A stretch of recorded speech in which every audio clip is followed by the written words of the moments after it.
Hello, everybody, and welcome back to another episode of the Cathedral of Velvet podcast. I'm your host, as always, P5X, and this is the Cathedral of Velvet podcast, where we talk about all things Persona, Shin Megami Tensei, and maybe some other news of the gaming related stuff. Yeah, it's been another 2 weeks, and also, Merry Christmas, because by the time this is released, it's gonna be either Christmas Eve for for the patrons or Christmas Day for everyone else. But so yeah, Merry Christmas, guys. How things work on the channel is, I mean, on the podcast is that hey, we start the podcast talking about what's been going on these past 2 weeks or since the last episode, and then we get into the news. So what's been happening these past 2 weeks or so? So what, well, I've been starting to schedule some more videos on the main channel. So, if guys, well, yeah, by the time this comes out, you guys will probably see it.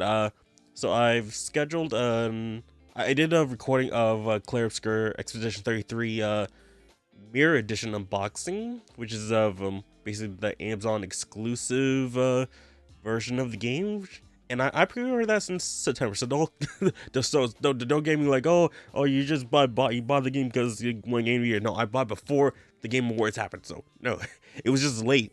It was supposed to arrive on the 10th, but it was delayed by like over a week. So I finally received it. So like, finally I can get my hands on the game. So probably after this recording, I'm gonna be doing a let's try of Expedition 33. I actually should start my PS5 and have started downloading or like updating the game. And also besides that, I also did a booster box opening of Nikkei Union Arena. So I never opened a Bandai Namco or Bandai Card Games product before, but because it's Nikkei, it's like well, let me see, we'll see what we got, and I think I did fairly good. I think what I got, you guys just gonna have to watch the video, but I did not expect that many cards. On the box it says there's 16 12 cards per pack and 16 packs per box. So let me just pull up a little calculator. Where there we are. So 12 times 16, 192 cards. So yeah, so out of 192 cards, and it says here on the box there's 116 total types, total card types, or cards in total. So I just got a bunch of repeat cards, and there was one card I was like, oh, I don't know what this is, but this looks super cool. Hope you guys check that out. And yeah, besides, oh yeah, and I'm starting to upload more of Zillia 2. I know I've been behind on uploading. The last upload of Zillia 2 was November 5th. So yeah, it's been a long while since I've uploaded some Zillia 2. Sorry about that. I'm just like, me personally, just like I've been wanting to like just have a backlog of videos so I can like edit it, and then once I feel like I have enough, put it out. So like at this point, I have edited up to, I believe, episode 18, so I have 10 videos ready. But I've recorded past that, so I'm currently on chapter 12 in game, and I believe the game has 16 chapters in total.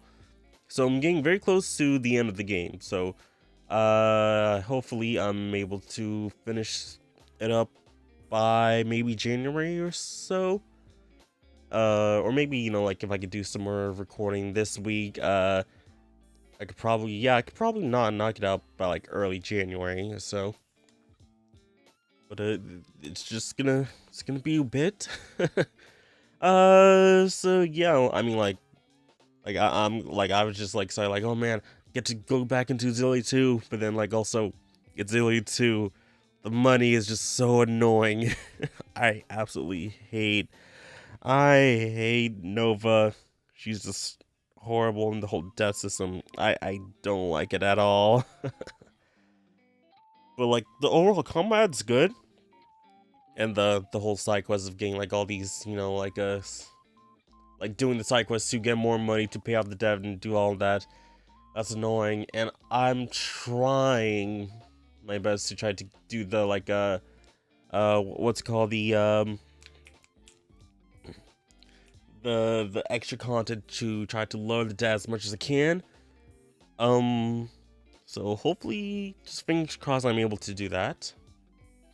Oh, so something happened before I started recording. Like I got a comment by someone. It was just like I made a comment on someone's post, just like bro, because like posts using ARs, like bro, this is just so ugly that it's so bad. And another person is just like, oh, why are you hating? Oh, you're so unattractive. Like, why are you hating on him? I'm just like, bro, like, like, are you and she was like, oh, are you jealous that because he's so successful? It's just like, bro, at least I can like pay artists and buy their art instead of using AI slop. So just like, why, why you so upset? And just like, for that, just like, bro. Yeah, people are pretty dumb. Just like, oh, just supporting just because, hey, just dumb reason. Just like, bro, to support real artists. Like I did not this past weekend, but the weekend before, I went to Otaku Fest Holiday Special, and I finally met Kira Brooklyn. Yay!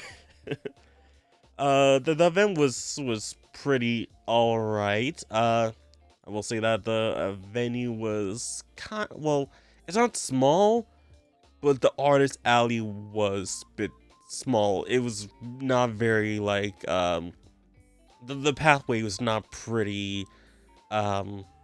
It wasn't wide enough, because like it going through there was like such a hassle. Like I was literally just like like sliding in between, instead of being horizontal, or like I'm trying to like basically like flip myself to be on my side, like, okay, excuse me, trying to get through here, sorry, while also trying to see what each artist there has. And like I was very tempted to not get something, but I did get an two art piece. It was like $10 each from this guy. It was a jury piece and Morgan from Jury from Street Fighter 6 and Morgan from Darkstalkers. $10 each. It was like, that's not bad. Getting for two piece $20, not that bad. See, at least I can buy art from people who make real art. So,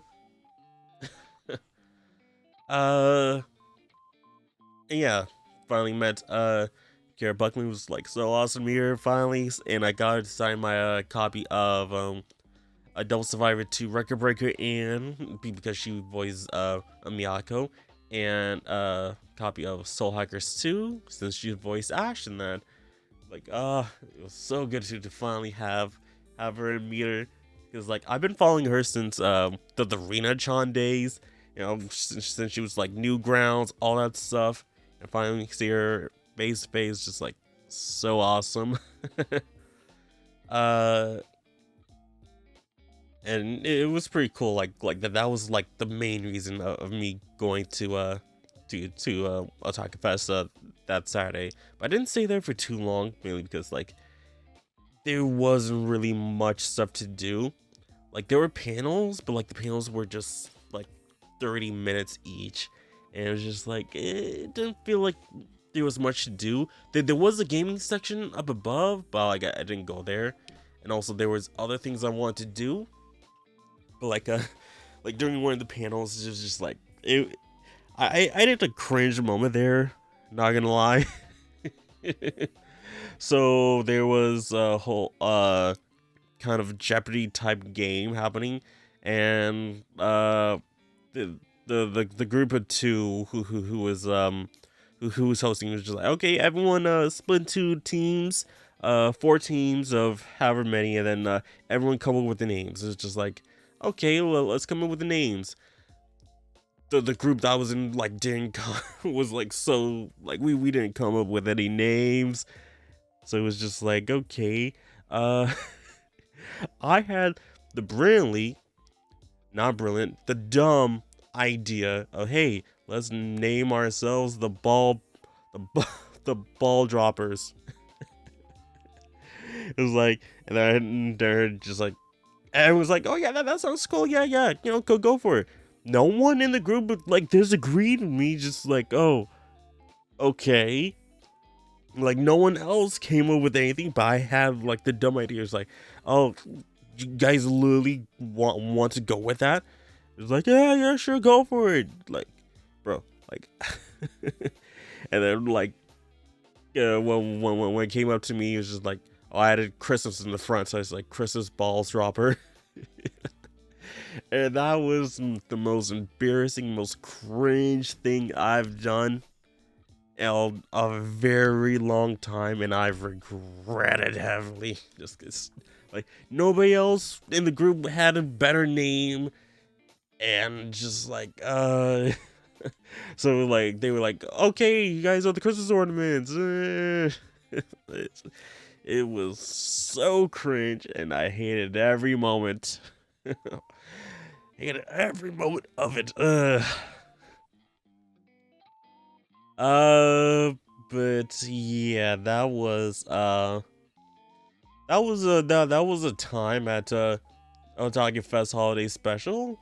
I hope I never do that again, and I hope I never be be part of a team that has come up with a name, because I will make up some dumb names, and if no one agrees or like comes with no one, just like, hey, but that's just dumb of me.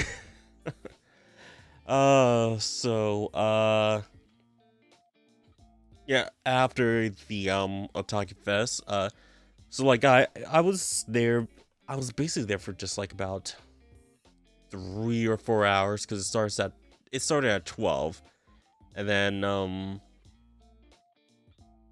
like after I went straight to meet Kira Buckland, got her autograph. Like, I only spent like 5 minutes or so, because again it just opened up.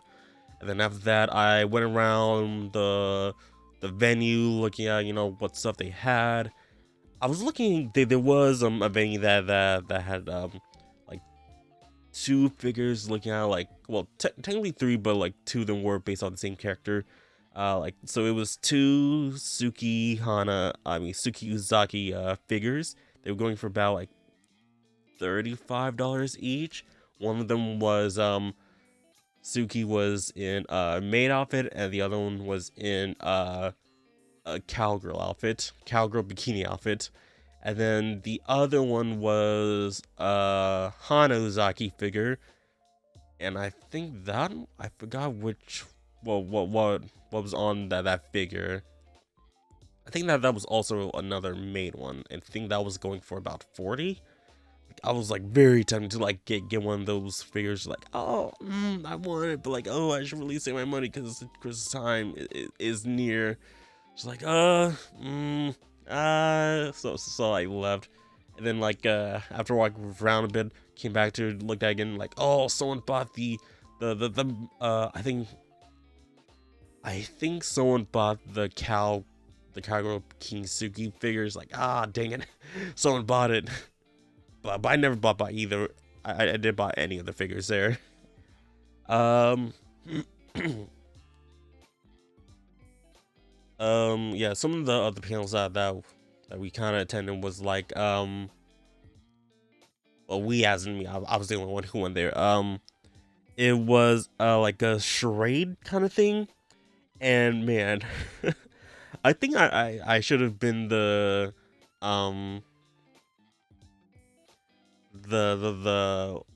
was a anime charade thing which was also part of the Christmas theme.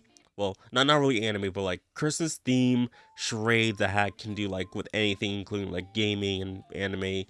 And like I was and, like we were just stuck on like the final like round, because like each person just like there was a guesser and there was the actor. I was the guesser. It was like every time I was getting so close to it, but like I just couldn't get spot on. Sorry about that. But like yeah, like we were getting like I was getting very close to the answer, but just like it was just a constant like back and forth that just like for multiple rounds, just like okay, one time we get it, and then like one round we got it, a couple rounds go by, oh no one's get it, then another, then like oh the opponent got it, then like we essentially got stuck on like 2-2, and essentially we took so long that it was supposed to be like best out of like first of 5, but then turned to like okay best of 3 because we were taking so long. But fortunately like we got second place. So, I mean, so like that wasn't too bad, but man, just like the last answer was like Mario jumping to put on the Christmas star, I think. So it was just like, and like I don't like that was just something so wild to think, just like I don't think anyone would have guessed that, right? But yeah, that happened.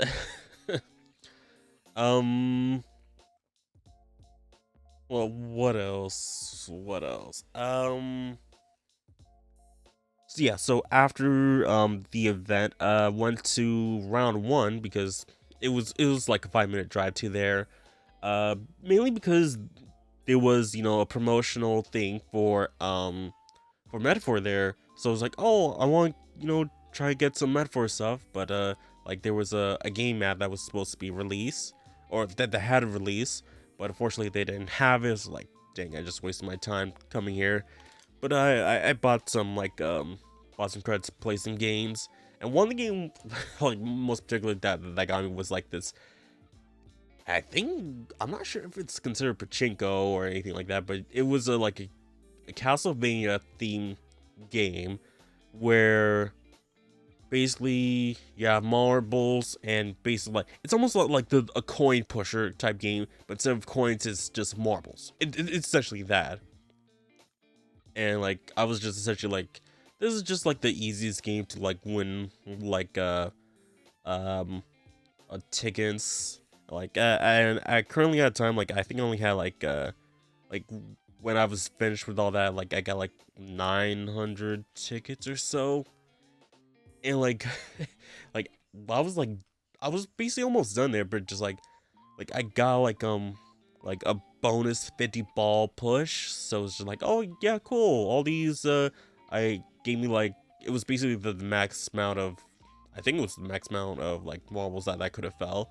And it was just like, okay, just like, okay, I thought it was done, but then I was about to head up, and then I just hear, woo, like, oh, the game is still going. And I just see like, oh hey, you have extra shots, like an extra, like I was there for like an extra like 15 minutes, just because like I just want to make sure, hey, I have all the tickets that I could have claimed. But what sucked was that like there was like 10 marbles that was stuck at the edge, and it just wouldn't go down. It's just like, and like for some reason, just like, oh, like probably because like momentum or something like that, the marbles kept falling, but it was just like at random intervals. So I was just like getting like tickets as they fall, and it like still recognized me as like the last player who played. So it's like, okay, you're still getting these tickets. So probably like I'm not sure when the next person arrived, because I left like, again, like 15 minutes after I was like done playing. Well, 15 minutes after the last ball dropped. I left, so I'm not sure if like, okay, I still got more tickets after that, or if there was the next person who came in that same position, same seat as me, and got those. I don't know, but yeah. Well, one reward I got from that was like a little Castlevania card, I think. Let me see here. Yeah, it was a Jonathan. So the card or the machine's called Marble of Souls, and it dropped a Jonathan card. And I think it's one of those games where okay, you have to get like I think like 7 of the cards, and then once you get all of them, you get like a bonus amount of tickets. So like I saved this card just because hey, I mean at least I got something from that. And I think like probably like if I go there next time, I can like redeem this for extra tickets probably. So yeah. Like I played a couple of like the kind of regular games they had there. Like there was a drumming one, and there was this where the one where like kind of have like a vertical screen and you tap on the screen while the you match the beat with like your hand movements, and like you can choose like the avatar to like who's like doing the movements. So like there was a Hololive Momo Suzune there, so it was like okay, I chose her because she was the one I chose before the first time I went to round one. What was it, like 2 years ago? I think it was 2 years ago. And yeah, I didn't really play much else. I played I think one other like crane game, but then it was like, or why am I trying? Why am I trying trying against a crane machine? I know they're unfair, so why am I trying again trying forward? But yeah, I mean I had a good time. I was just like kind of sucks at the reason I went there was for the metaphor stuff, and they didn't have it. So yeah, there's that. And then after that, after that I went to Jollibee because I absolutely love Jollibee. If I go to a place that has Jollibee, I'm gonna I'm gonna get some Jollibee. So I got some Jollibee there, then like I'm gonna buy some extra Jollibee to bring it home because I just love it. And Jollibee, if you're listening to this, please sponsor me. Please sponsor me for a lifetime supply. Not a lifetime supply, but like a good amount of Jollibee food. Cause like Jollibee is just so delicious. And please build one near me. I don't want to drive over an hour and a half wait to just get some Jollibee. Please. Like there's only like there's only 2 locations that's near me within like a 2-hour limit, and that's one in Pembroke and the other is in Orlando. I don't want to go to either of them. Have some in my city, please. y'all have some good food, man. So then after that I went to I was starting to drive home, and I was like, you know what? Like because last time, I was in Pembroke, I wanted to go to 2 locations, but I was driving with other people with me. It was like, oh hey, can we go? Do you mind if we go to these areas? Like they're like, no, we rather go home. It's like okay. I came like, oh hey, since I'm driving alone, I can go to these places. So the first place I went to was the Super Anime Store, which I saw like a bunch of posts on Instagram. Was like, and I was following those like, oh hey, I can finally check this out. And apparently like they had stuff there which was like really cool, but unfortunately like some of the stuff they had was at the Otaku Fest event, so there were some empty spots. Like okay, kind of sucks that like that there was some stuff I could have maybe bought, but unfortunately it didn't because it was over at the event. So yeah, I couldn't do much there. So I looked around, and they had some good stuff. Stayed there for a few minutes, then left out. Then I went to a place that was supposed to be Gamers Heaven, or Gamers Haven. Heaven Haven. The well, I think it's Gamers Heaven, but I don't know what happened. I'm not sure if they rebranded or the owner sold the place. So the place I went to, it was called the Guild Room, right? Let me just check here. The Guild Hall. Yeah, the Guild Hall. So I'm not sure if they've rebranded or anything like that, or it's supposed to be, new ownership. But yeah, like I saw the guys, post. It's like, oh, cool. He's he has a store in Florida, and like, hey, that's really awesome. But it kind of sucks that like, and I saw him 1 year at not Anime X, but at Otaku Fest. I think it was either 2019 or what was the year after that? Either 21 or 22. It was like the comeback to Otaku Fest after.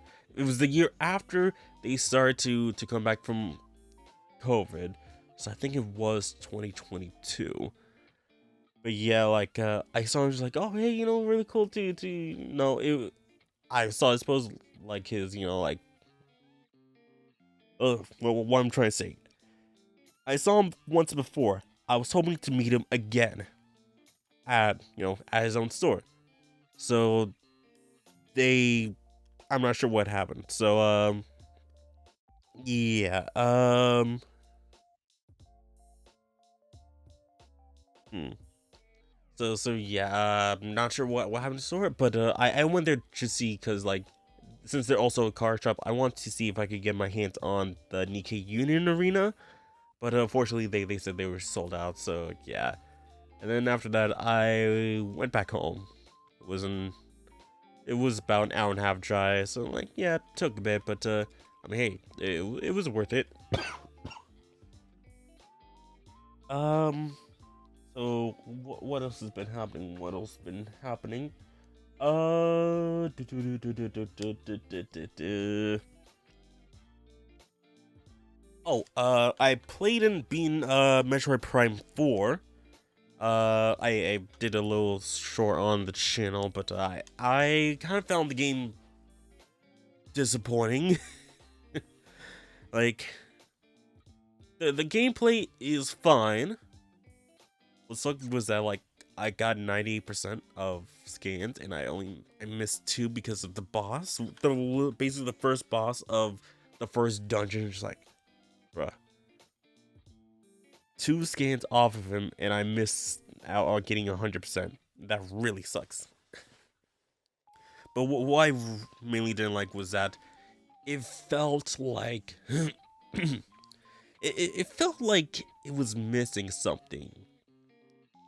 Like and I wasn't a fan of, out of the, what was it, the 5 NPC companions you meet in the game. I don't like 2 of them. So 2/5 of the companions I don't like. Yeah, I'm just not fond of like kind of the power-ups they gave for the game. It was just like majority of it was like, well, it's all related to like just psychic. Oh, okay. You get the psychic visor, you get the psychic power bomb, you get the psychic lasso. It just like it kind of psychic boots. Just like I don't get to see how all this relates to psychic stuff, and like the whole and the canon uh additions. Just like these just feels like kind of fairly basic equipment, and I know like well, at least for like at least 2 like like heat and ice, that's usual. But like I kind of feel like it should have been a bit more innovated with the with the weapons, or the her cannon.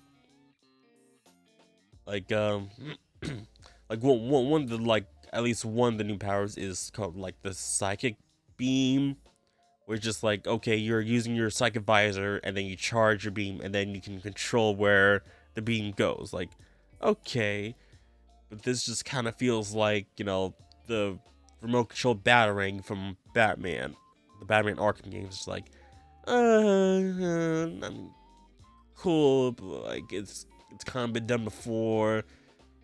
Doesn't really add much, and there's not that many like good opportunities to use it, at least to me.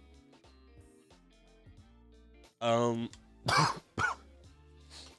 and I think just like the suit varieties that you have for the game is very limited and boring. Basically, like, you know, the red suit that we see in the advertisement, just like get a slight upgrade to that, but the visual change isn't that much. And then the last suit that you get requires you to just like have like there's a giant desert area, right?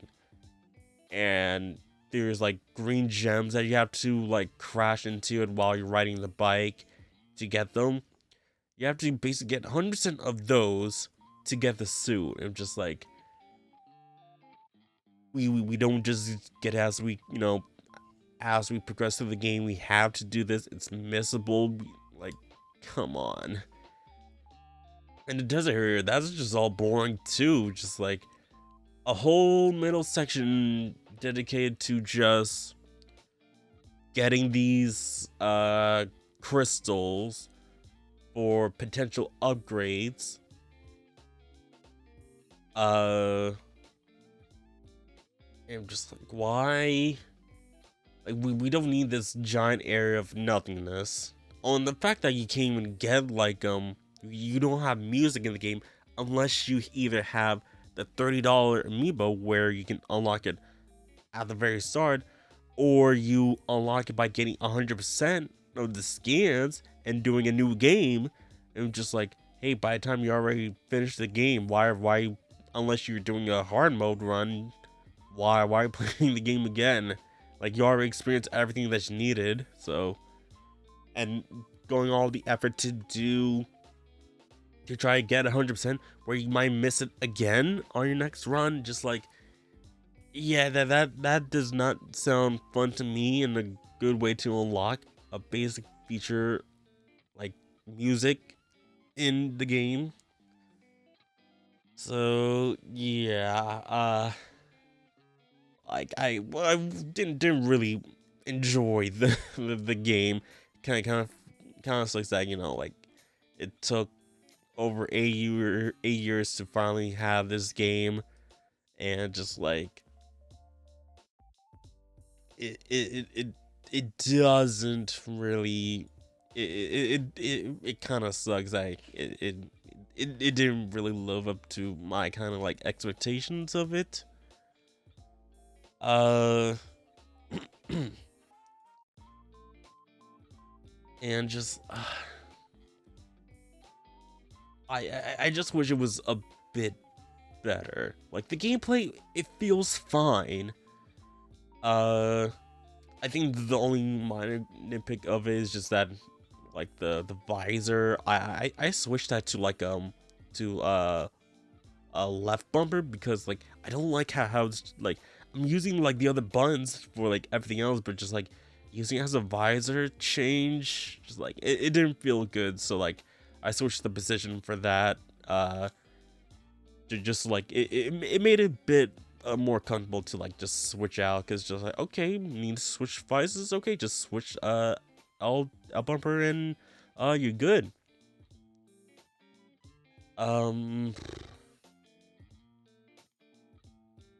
And yeah, I think that, oh, and the villain of it, just like it felt just like so it, he didn't do anything at all for the entire thing. Just like, I felt it, I wish he was an active enemy that, you know, that we fought. Like, there was times, yeah, we did fight him, but it wasn't really him. It's the thing, like, there was 3 total times that we fought him, but like one time, is it 3 times or was it 4? I just remember, like, okay, one in the very beginning, there was one time in the middle where it was a fake, and then obviously the end fight. But again, like, it didn't feel like he did anything. Like he had no involvement with the entire story, or what story there was. So just like, it kind of felt like, oh yeah, you know, the whole thing with the warp to a different planet, and we're learning about the creatures who did used to live here. I kind of wish there was something related more to that instead of all the flashbacks that we saw. It just left something like I wish there was more to it than what we got. So yeah, and I've just noticed we've been talking for over 36 minutes. But hey, this is my show. I get to do whatever I want. So yeah, just trying to see if there's anything else. uh, no, I don't think so. So how about we get into the news after over half an hour? This portion of the podcast is sponsored by you, the patrons on patreon.com/cavepodcast. With as low as $3 a month, you can support me and the podcast with benefits such as exclusive posts, early access to the podcast, no in-video ads, your name scrolling in the video, and much more. So please consider supporting your boy over at patreon.com/cavepodcast. And now back to the show. So how about we switch on over? So get into this. And like always, guys, whenever we check out the news, we're checking out on Persona Central mainly. We do have one article that I was supposed to cover in last time, but I was having trouble finding that article. But I did find it this time, and I want to go over it with you guys. But majority of the articles that we're checking out is on Persona Central, so please make sure you guys check them out. Check out their website, Facebook, Twitter, YouTube page, and obviously the website themselves itself. So yeah, again, links will be in the video, in the description of the video and audio podcast, so please make sure you guys support them.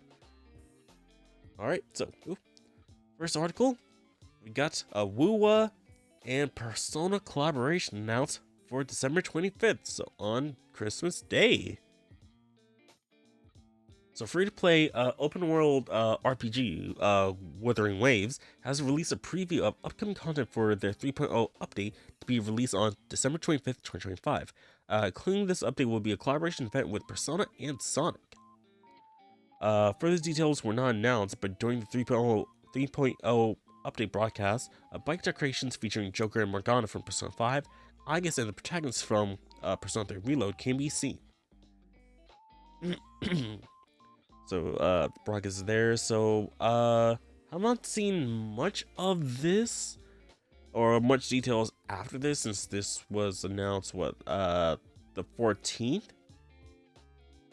I'm not sure if the characters are going to be in the game itself, or it's just, you know, like something like decorative, like they showed here. It's just, you know, putting details on the bikes.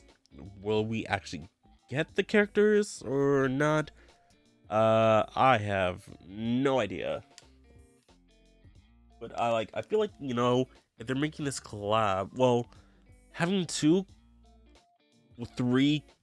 technically IPs at the same time, technically 2, because just Persona is 1 IP and then Sonic, but like, well, 3 titles basically, Persona 5, Persona 3, and Sonic happening at the same time. I'm gonna get the feeling that there's no characters that there are gonna be pulled from this. So guys can see on the screen right here. So at the bottom you can see like shadows, insignia, Sonics. Got the icons of Morgana and Joker. Then you have I guess and Makoto's icons. So basically, like kind of like the icons they use in the HUDs and all that stuff. So don't know what's gonna be happening, but maybe this is good. Uh, I kind of hope I hope the Persona curse won't continue on this, because this is a pretty popular game, so hopefully nothing bad happens.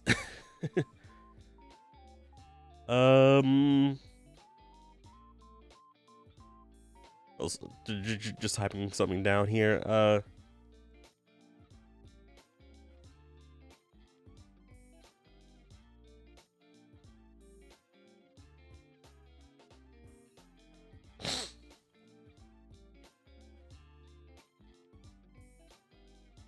Alright, let's see here. I mean, it's cool that they're collabing, but I'm most likely not gonna be, just starting up this game just like, oh hey, Persona's in here. Like, yeah, nah, too much of a commitment. But let's get to. I mean, hey, it's cool that it happened, but I mean, I would rather, I like to see, the actual characters coming into the game and being able to pull for them. I'm not sure if Woo actually has, like a cross IP character pulls. Because I don't play the game, but I mean, just seems cool, right? So let's get to the next article. Oh yeah, it's gonna take a bit when it loads up. So we got a new Papa Parade figure, and it's the Joker, but regular outfit.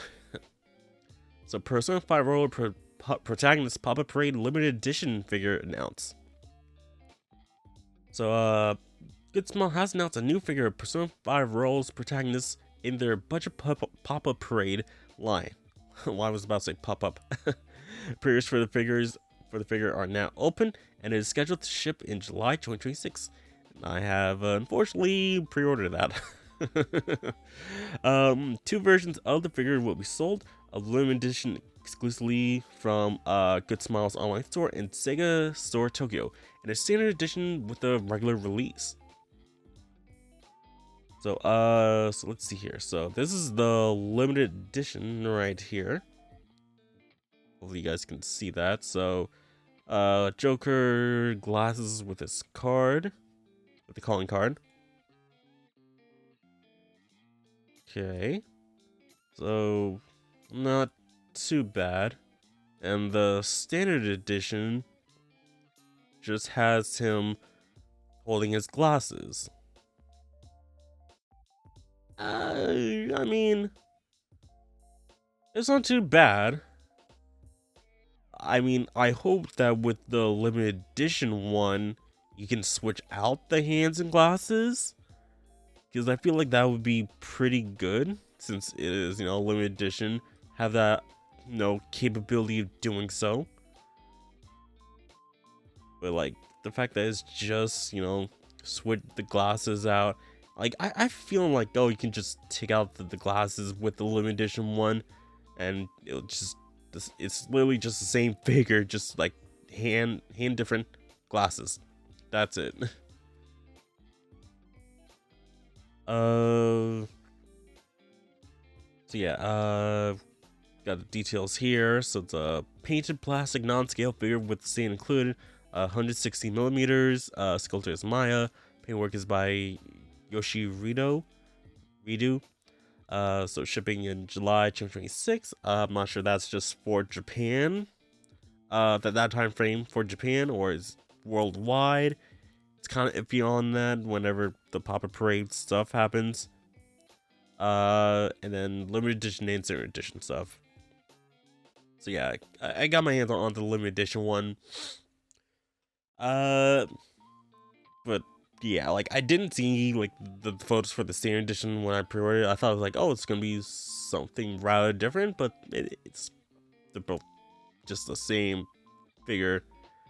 Well, like it's kind of similar with the like Kotobukiya and their limited edition kind of thing, because like there was a Togen Anki figure, and it was like, oh, there's and just like one, it was the teacher who had the figure, and at least with that, I think the difference is much bigger, because I think like the regular is just like him, like, you know, walking around or like in a walking pose, while the limited edition one had him with his blood umbrella, and at least that is somewhat bigger, but again, the limited edition didn't really change all that much. So it's just like, I don't know. Excuse me. So, yeah, it's just all right to me. And I unfortunately pre-ordered that. I mean, it would be basically be similar to, you know, the Makoto one, right? Well, P3 Makoto. So having like the two protagonists in their standard clothing, I guess it matches, right? So yeah, I guess it's all right. But will you guys be picking this up, or you guys, you know, chill on getting the Pop Parade stuff? And if you are getting the standard edition or the limited edition, let me know in the comments. All right, let's get to the next article, and something completely out of left field, which loads. So Trauma Center soundtracks were released on streaming platforms. Was not expecting Trauma Center to in this day and age of 2025. Oh, okay.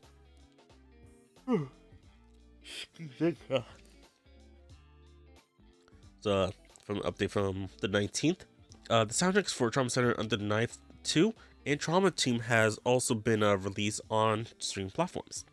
Atlus has released the soundtrack for Trauma Center's Second Opinion on streaming platforms, including Spotify, Apple Music, and YouTube. The soundtrack for Trauma Center New Blood will also be available from midnight in local time zones. As Atlus is releasing these soundtracks daily, it is likely Trauma Center Under the Knife 2 and Trauma Team will follow later this week. Kind of wish, you know, when they update this, they put in like in more a more related position, because like, okay, this just spoils that, hey, there's Trauma Center Under Knife 2 and Trauma Team there. Like, put it like right underneath that paragraph for that update, because like it just felt awesome. Like, put it up here if it's like actually like something big updated and just like counteract something else. But like doing this on and like putting it like right in the middle, I feel like it would make a bit more sense, at least to me. So this follows the release of the first Trauma Center soundtrack streaming yesterday. So yesterday being the 16th. Trauma Center's Second Opinion was an enhanced port of Under the Knife, released in 2006 for the Wii. New Blood was released in 2007 for the Wii. So we got the soundtrack list for Second Opinion, and this is how many songs? Got 1, 2, 3, 4, 5, 6, 7, 8, 9, 9, 10, 11, 12, 13, 14, 15, 16, 17, 18, 19, 20. And then guessing, okay, so that's Second Opinion. This is New Blood. 39. 39 soundtracks. And we have our the album cover for New Blood, and I really liked like how like kind of like the art. Well, not this one. I was reminding of the original DS artwork. Just like, oh man, look how the artwork changed, and like, oh no, this is kind of the under was the second opinion one. So this is the more kind of modern artwork. So it's kind of like both of these are like I think it's the same art as like SMT4's character designer, right? I might be wrong. Just Google this real quick and just lower the volume on my phone because I don't want noise to be heard. Let me see here. Trauma Center, New Blood, character designer. Yeah, Masaki Doi. Yeah. So well, Doi did SMG5 and Vengeance. Let me see for second opinion.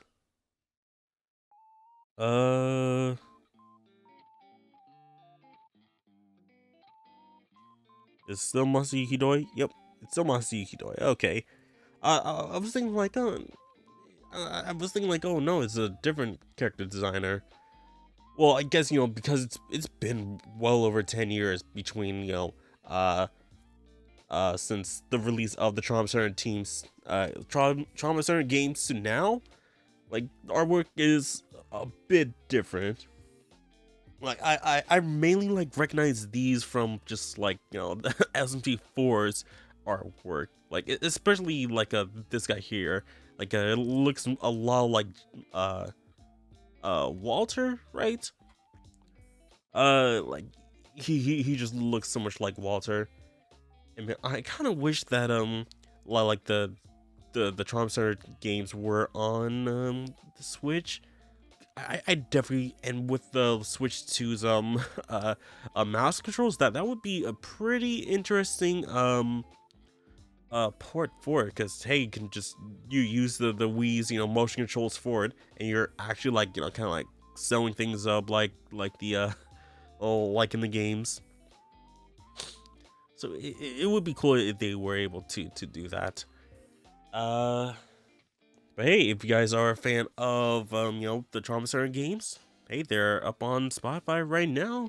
If you guys want to listen to it, I definitely want to take a listen to it, because I haven't listened to the game since I've seen like a Let's Play of it like years ago, like over a decade ago.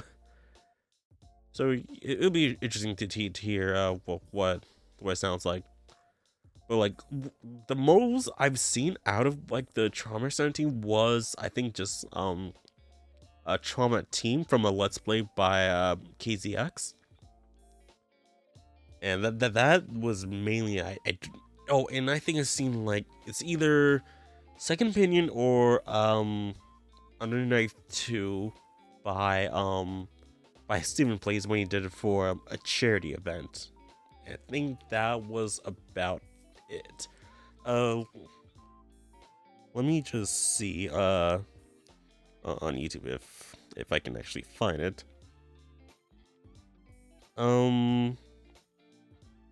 See, Steven Plays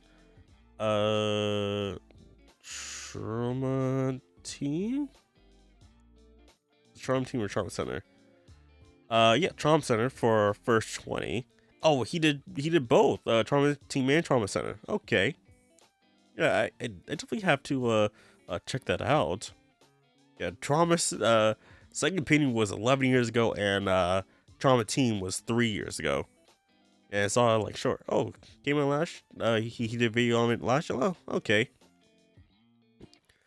Oh, and he did a Second Opinion this year for his again for his extra life. Oh, okay. So yeah, I got some videos to watch from Steven. All right. All right. I mean, I hope maybe Alice can do some more Trauma Center games. It'd be pretty good. Pretty good, right? So let's get to the next article. Hey guys, sorry to interrupt this video real quick, but got new merch. Save the 7 shirts, sweatshirts, and hoodies are available right now at my shop. Links will be down in the description below. Get your hands on a shirt. Comes in multiple colors. And hopefully you guys can enjoy it. Feels really great. Feels really nice on the skin. And really hope you guys enjoyed. Now, back to the video. So we have Persona 3 Reload and Sports Entertainment Center for Round 1 collaboration announced. So Atlus has announced a collaboration between Persona 3 Reload and Sports Entertainment Center chain Round 1. This collaboration will start from January 30th, 2026, running until May 6th. So the collaboration will be held at all Round 1 stores involving bowling, karaoke, sports, billiards, darts, and music games. New keyword for the collaboration has been revealed. I'm not sure if this is for America or if it's somewhere else. But yeah, like it's for Japan. I was like, because I haven't seen anything from like or from the social medias on the American side. So I was like, oh, is this just for Japan or something? But it seems so, yeah. So got the poster here. Of course, got Aiga's, Yukari, Pro Tag, and Junpei. And so it looks like Aiga's just just finished rolling the ball. I'm not sure what Pro Tag is. It looks like a basketball, so it might be the basketball mini game or arcade game. And then Junpei and Yukari are doing some karaoke. The collaboration will feature games where visitors can win merchandise featuring newly illustrated chibi artwork of the Persona 3 characters.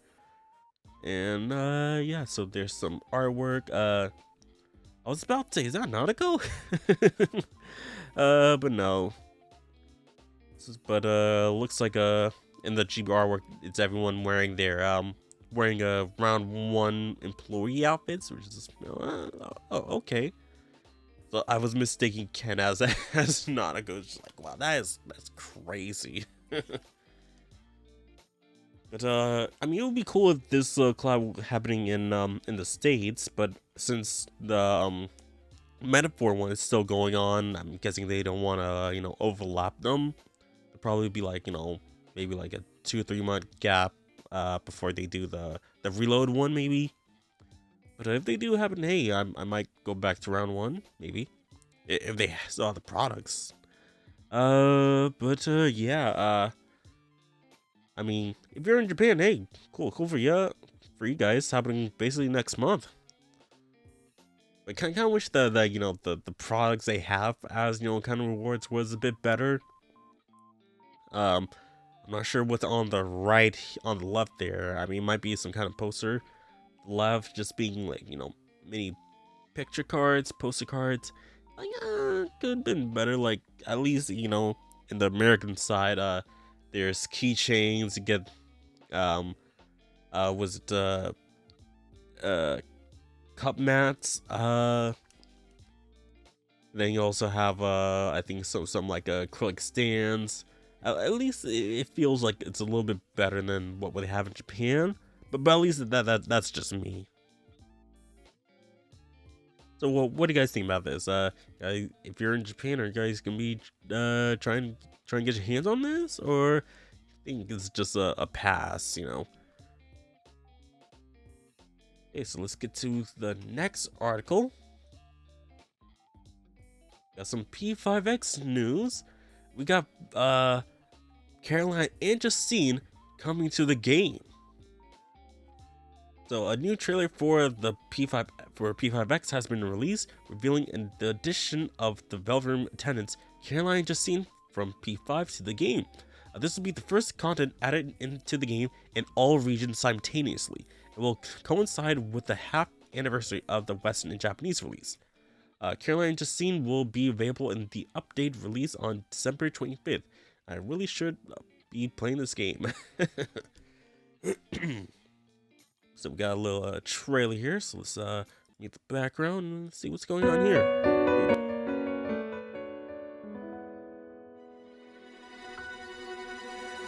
Yeah, that's pretty cool.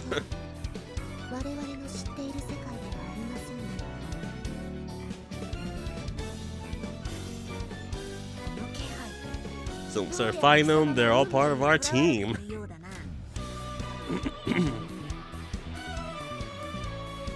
I hope they're overpowered, just like they're in the game. If you mess up, just like, oh man, they're pretty weak.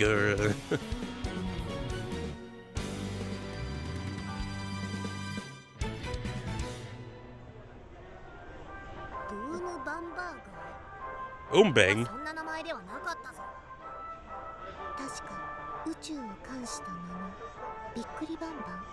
Yeah. No, it was Big Bang Burger. How come this is Boom Bang Burger here? I don't know. Well, probably like a spin-off of the restaurant. And then we have this other one here. Why is it so loud?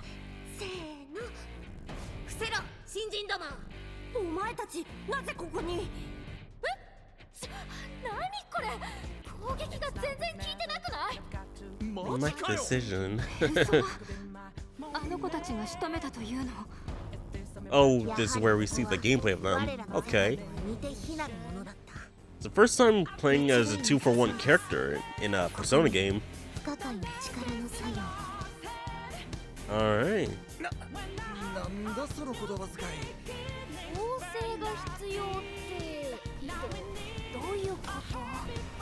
Ooh. Oh, is that I was about to say Shiva?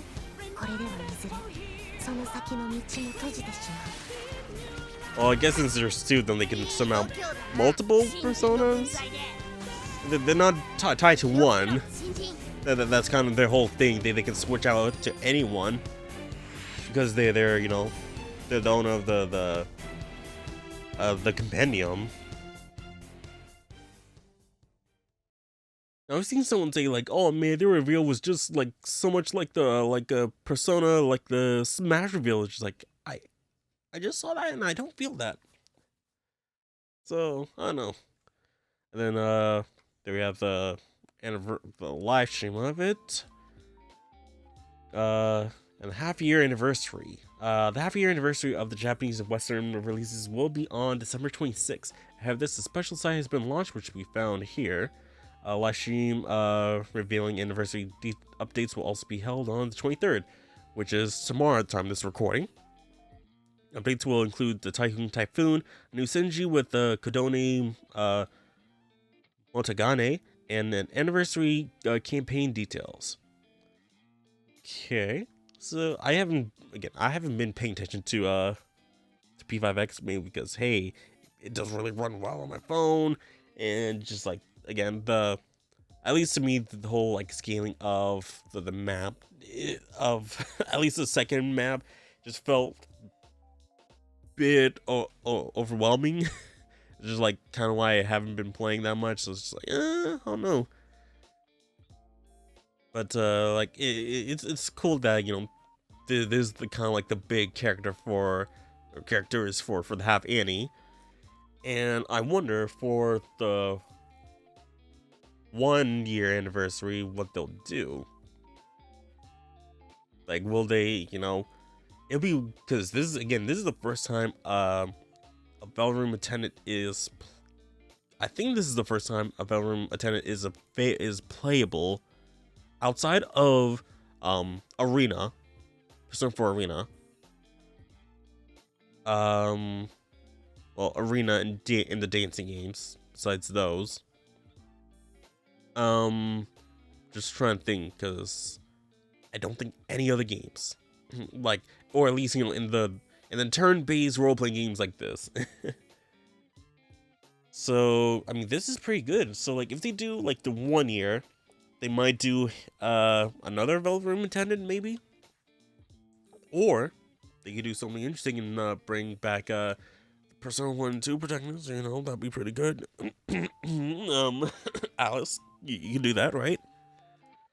But yeah, pretty interesting thing for this to be happening.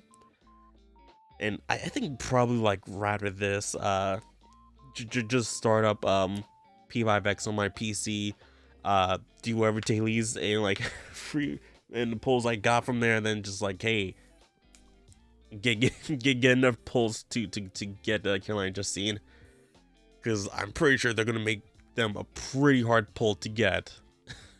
Even if I lose all my pulls, I'm gonna try to get them. But how do you guys feel about Caroline Justine being in the game? You guys excited for these two return? You know, they could, you know, make Lavenza just like, hey, to follow up the Justine and Caroline, here's Lavenza. There we go. And imagine the team having Justine and Caroline and Lavenza. I mean, it is possible to do that, since like you can have like, you know, your main party and then like the guest character, or like, yeah, like guest character come in and it's just the same character again. So I mean, hey, that could happen. They could do that. Yeah, pretty awesome to have them coming into the game. So let's get to the last article for on Persona Central. And we have an update for Reload. So it's a performance update. Apparently, from what I heard, that it didn't really run that well on a Switch, because if you guys didn't know, like, Atlus did say they really tried to have P3R release fairly fast for the Switch 2's release, so they're not having, like, you know, a similar release on like the Switch 1 did. Like, it was a couple years after the Switch 1's release where they finally released something, and it was, you know, obviously the port of Tokyo Mirage Session. That was the first thing, and then more games started released after that. So, well, let's check out what was in this performance update for Reload for Switch 2. So Atlus has released the version 1.0.3 update for the Switch 2 edition of Reload. This update brings performance improvements to the game, including a 60 FPS performance mode for TV mode. Okay, that's really good. And overall boosts overall frame rate stability. And the demo of the game will also receive the update in the near future. So, sees here, the patch details performance mode only in TV mode targets 60 FPS, so it's targeted, but it's not locked. TV mode and handheld mode improves frame rate stability, and Switch 2 patch for the demo will be coming in the exact coming days. And what Alex has said, that today we've released the 1.03 update for Persona 3 Reload on Nintendo Switch 2. This patch improves performance with a targeted 60 FPS performance mode available in TV mode, and boosts frame rate stability across all other modes for better overall player experience. Additionally, P3R is on sale for Nintendo Switch 2 for the first time ever. Yay! Just in time for any last minute holiday shopping, of course. Pick up Reload for 15% off on Nintendo eShop now until January 4th. Want to try before you buy? Free demo Smash RPG is available. The save video carries over to the full game. So yeah, if you want to get that 15% off for Switch 2, you can get it there. Or if you want, you know, the most stable version and, you know, best looking version, you can get it on any other platform, not gonna lie. So just like, and it's also cheaper too, since it released a year before. So that's just me. if you want to play on Switch 2, hey, go ahead. But the option is there. So yeah, If you're playing on Switch too, you get your 60 FPS bump. Cool. So that is gonna do for the last article on Persona Central. So we are now gonna be going over to IGN for this, because this was an article I wanted to cover last time, right? And I couldn't find it because I didn't remember what was it titled under. So, hey guys, this episode is sponsored by Dubby. Dubby is a clean energy drink that's made to give you focus with no crash, jitters, or inks like other energy drinks. I just got myself the Dubby sample pack, which comes with this little tumbler, and also comes with 4 flavor packs. Got the Peach and Beach, or Beach and Peach. Comes with the Dub Squat Sludge. My bad, Sludge. I'm reading it backwards. Then we got the Dragonade. I should probably look at it first, then do a thing. And then the Galaxy Grenade. So we're gonna try one of these today, and I'll tell you how I honestly think about it. Okay, so out of the 4 here, let's try the let's try with the Galaxy Grenade. Let's try this out. Alright guys, so got a drink right here. Again, it is the Galaxy Grenade. It is watermelon, guava, and lime explosion. So, okay. Color is kind of grayish. Okay, but cheers.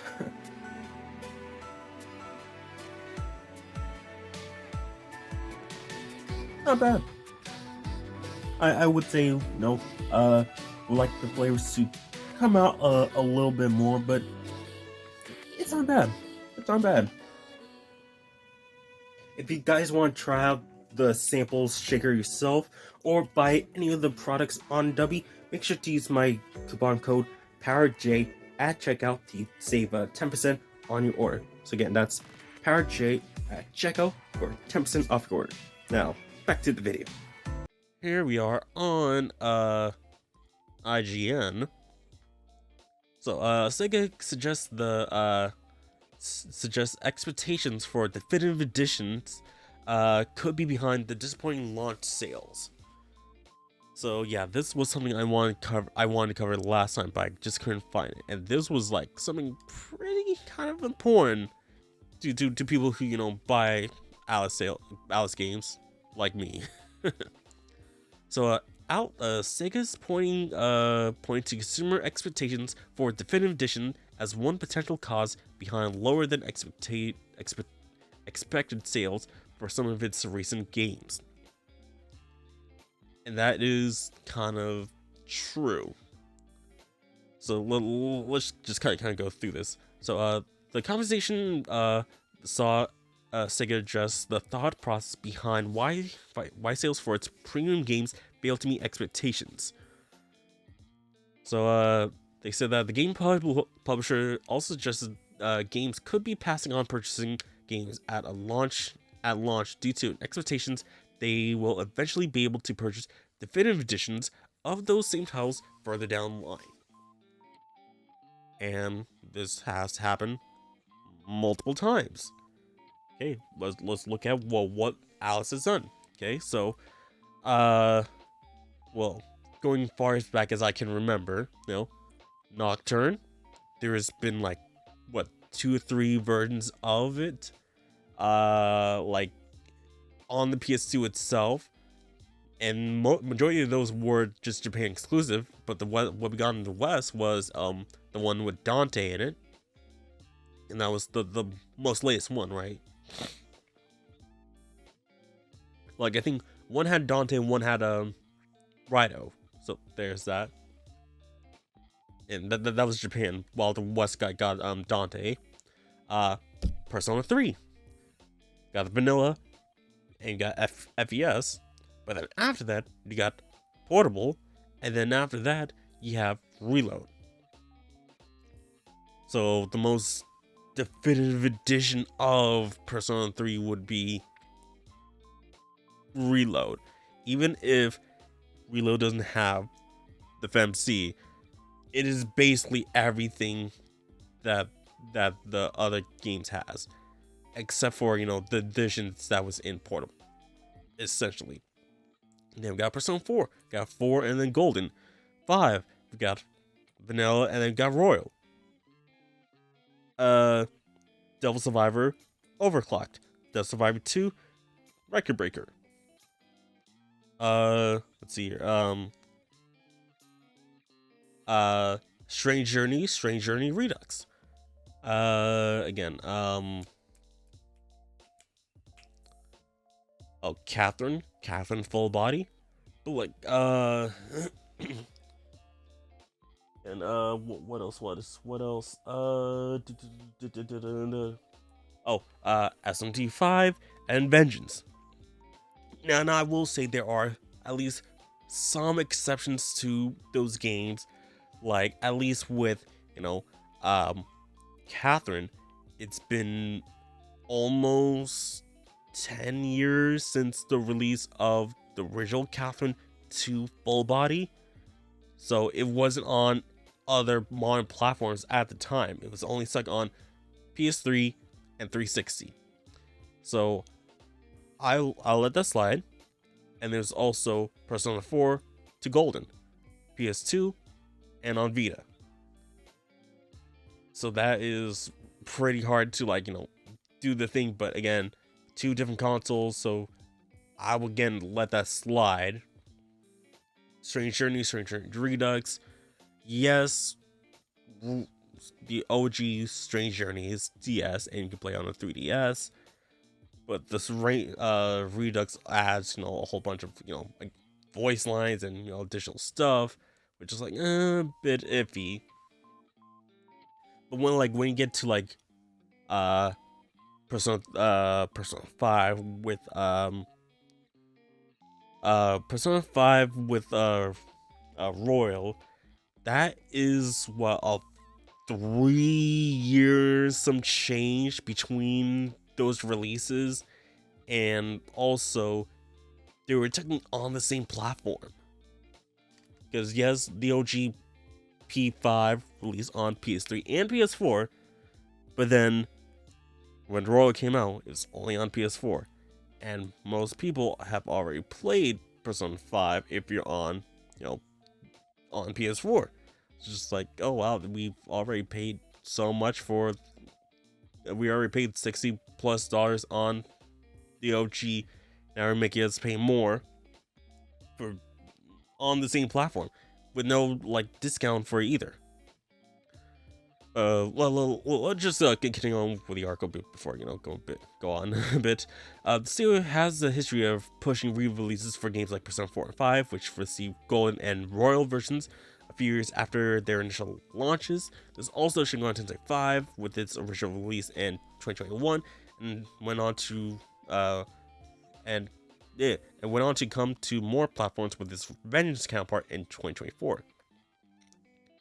And with Vengeance, that was like a big iffy, just like, because like they could have with Vengeance at least have made it a DLC that if you already have the OG 5, just add to it. Because yes, there's quality life additions to it, which could have been downloaded to the game. Downloaded to the game by itself if you didn't want to get the Vengeance DLC. They could have done that. They literally could have done that. But no, they made it so you have to buy Vengeance to get the quality of life changes, and also the canon of Vengeance route. They totally could have done it as a DLC, but like they didn't, because hey, we want your money, and hey, I'm one of the guys that went and bought that other version, alright? And the entire time I was just thinking, like, they could have made this a DLC. I could have put, like, they could have done like a $25, $30 DLC, expansion DLC, and would have been good. That would have been fine by me. But no, it's a full $60 re-release. And mind you, it did go on multiple platforms, which is fine. All they could have done, like, yes, re-release Vengeance for multi-platform. Good. Provide the option for the original owners of SMT5 the ability to buy Vengeance either at a discount or have a separate DLC for the Vengeance content. That's it. But they went on and delisted the game and only have Vengeance available. That's just like it makes no sense to me that they did that way. And now with Metaphor, people are thinking like, oh, why buy Metaphor when in 2 to 4 years time they're gonna have a re-release of Metaphor, and I could just buy that, which is not a bad thought process, because again, they do this for almost their every major release for like their big titles. Yeah, like all the mainline Persona games, and Metaphor is supposed to be their main hitter. They're the third pillar for Atlus, so it would kind of make sense that they do that, So it's unclear if Metaphor or other Sega series will receive a definitive edition or equivalent release in the future. So yeah, and also says while we haven't been able to pinpoint a precise cause of the lower than expected sales performance, we believe the problem also lies in our marketing, which wasn't able to sufficiently convey the appeal to our games to users. Which I don't think so. I don't think it's the marketing of the games. It's just that the history of the release of the games is what leads to the less than favorable sales.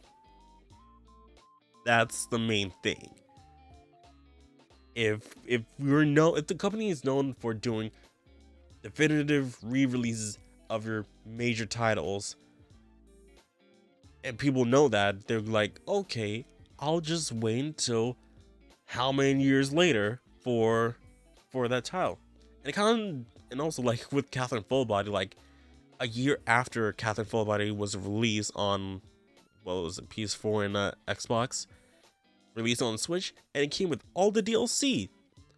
And that kind of sucks to me personally, because like, oh wow, I could have waited another year and get it on Switch and have all the DLC for absolutely free. Hey, that sounds good to me. Yeah, that's so they're now it took them how many years since how many X amount of years and so many game re-releases later, they finally realized, hey, our consumers, our players don't like our re-releases. They don't like when we re-release the games that they already bought and having to pay full price for it again. How about we don't do that next time?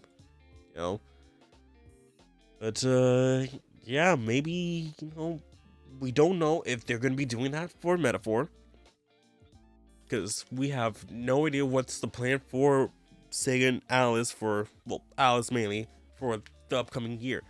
Besides, Persona 4 Revival, that is basically the only game we know that is currently in development for Atlus.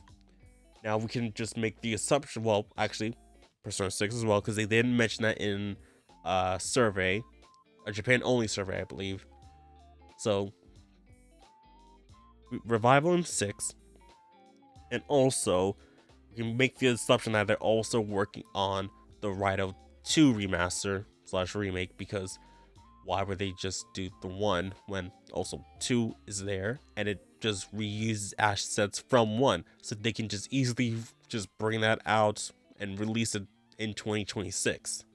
So, and I expect that to happen. Just have it released in the same time as Rido and Rido this year, and they'll be good.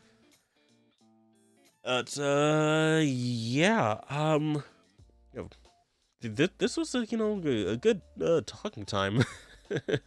I definitely had a fun time going over this, especially the whole definitive edition kind of talk here.